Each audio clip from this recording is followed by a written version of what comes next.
my name is Nursing. We have an initiative called Peek-A-Bliss. Hi, I'm Veena. Our initiative Peek-A-Bliss aims at promoting the habit of book reading in children. We love to read stories in different languages: English, Hindi, Spanish, and Frenchy. we are going to read a story in English which is called The Banyan Tree Ghost. It's a spooky story. So, those who don't want to talk about ghosts, please don't listen to this. Let's begin. It was a cold, misty evening in Champakwan, and the jungle was unusually quiet. Even the chirping crickets seemed to have fallen silent. Chiku Rabbit and Miku Mouse were returning home after a long day at school, chatting about the upcoming sports meet with Anandvan. As they crossed the narrow path near the old banyan tree, an icy breeze blew, rustling the leaves. Chiku froze in his tracks. A chill just ran down my spine. Did you feel that, Miku? He whispered, his voice barely audible. Miku gulped. Yes, but maybe it's just the wind. Suddenly, a spooky sound broke the silence. Ooh! In the dim moonlight, Chiku and Miku saw something that made their legs tremble. A pale white glowing figure with red eyes was swinging from the branches of the banyan tree, its long arms stretched out. The ghost is only in the mind, it's not there in reality, and that's why I'm laughing. It's funny. Who dares to disturb my peace? The figure groaned. Chiku, is that a ghost? Miku stuttered. I think it is, Chiku replied, his teeth chattering. Run, Miku, run! They sprinted as fast as their wobbling legs could carry them, their hearts pounding like drums behind them. The wailing grew louder and suddenly stopped. When they finally reached the office of Prime Minister Sher Singh Lion, they collapsed on the ground, gasping for breath. Sir, Chiku cried, pointing behind him, there is a ghost in the old banyan tree.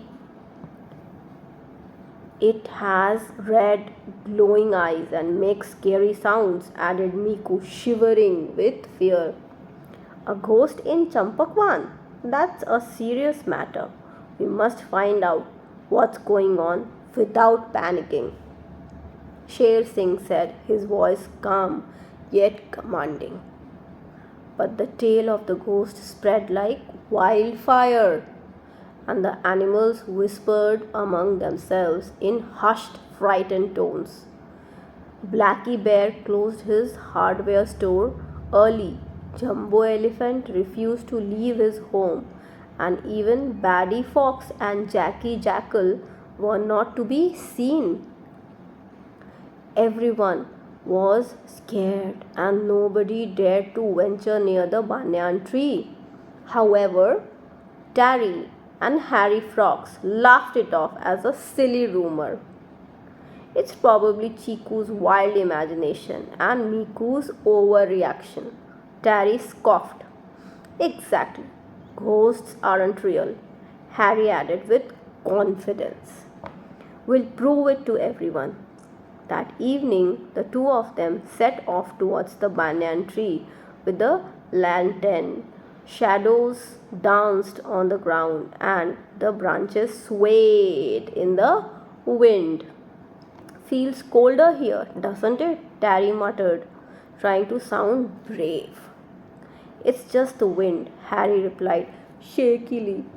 Suddenly, a low, ghostly moan echoed through the jungle, followed by a booming voice. Who has dared to come here?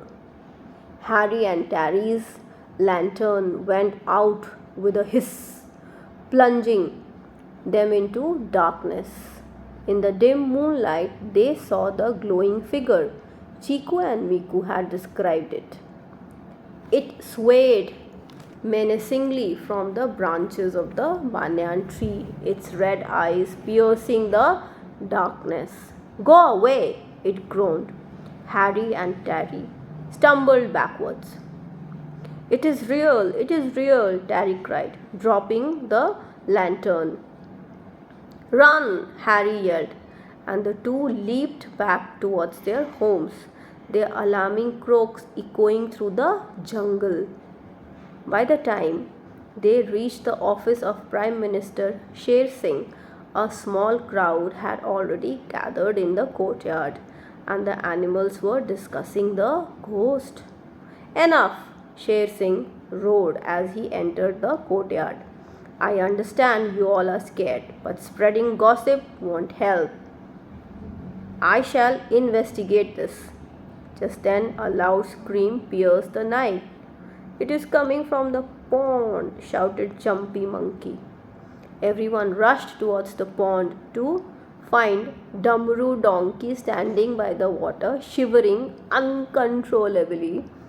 What happened, Dumbaroo? Sher Singh asked. I saw it, Dumbaroo stammered. His large eyes filled with terror. It was standing by the water, glowing and swaying. When it saw me, it disappeared into the trees.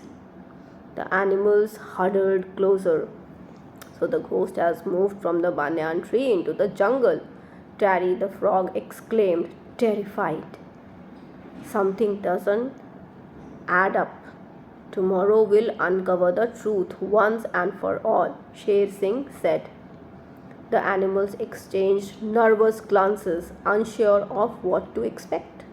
The next evening, right after sunset, Sher Singh headed out to investigate the mystery of the ghost. Chiku, Miku, Blackie, Terry and Harry volunteered to accompany him. They carried lanterns, ropes and whistles. Sir,